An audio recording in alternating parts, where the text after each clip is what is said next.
স্নানের আগে চুল আঁচড়িয়ে নেবেন। চুল সবসময় নিচ থেকে আঁচড়াবেন, তাহলে খুব সহজে চুলে জট থাকলে খুলে যাবে, চুল নষ্ট হবে কম। আর চুলের জট খোলার জন্য সবসময় মোটা দাঁতের চিরুনি ব্যবহার করবেন।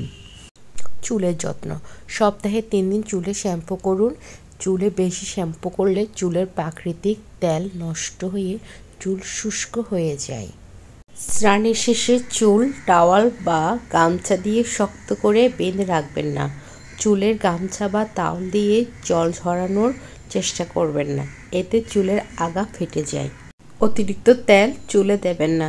চুলের গোড়ায় অল্প তেল লাগিয়ে অবশ্যই চুলে ম্যাসেজ করবেন, তাহলেই চুল পড়া বন্ধ হয়ে যাবে। রাতে শোবার আগে চুল আঁচড়িয়ে হালকা করে বিনি করে ঘুমাবেন, দেখবেন চুল পড়া বন্ধ হয়ে গেছে অনেকটা।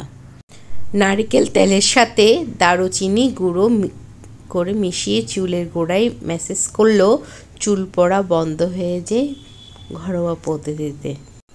সপ্তাহে 3 বার বা তার চেয়ে অধিক মতো পছন্দের হেয়ার প্যাক লাগাতে পারেন চুলের জন্য, চুল পড়া বন্ধ করার জন্য। শ্যাম্পু করার পর 1 মগ জলে লেবু অথবা চায়ের লিকা দিয়ে চুল ধুতে পারেন, এতে চুল সিল্ক হবে। আমলকি ও জবা ফুল নারকেল তেলে ফুটিয়ে কাচের বোতলে সংরক্ষণ করুন। শ্যাম্পু করার আগে এই তেল চুলের গোড়ায় ম্যাসেজ করুন। 13 নম্বর টিপসটি হলো চুল পড়া বন্ধ করতে পেঁয়াজের রস চুলের গোড়ায় ভালো করে 10 মিনিট লাগিয়ে রাখুন, এরপর ধুয়ে ফেলুন। নিয়মিত ব্যবহার করলে অবশ্যই নতুন চুল গজাবে এবং চুলের খুশকি থাকলেও সেটাও কমে যাবে। খাবারের সাথে এবং তেলের সাথে চুলে কালো জিরা ব্যবহার করতে পারেন। এই কালো জিরা বেশ উপকার আসে চুলের যত্নের জন্য। প্রতিদিন 100 থেকে 150টা চুল পড়া স্বাভাবিক, কিন্তু এর চেয়ে বেশি পড়লে তা অবশ্যই উদ্বেগের কারণ।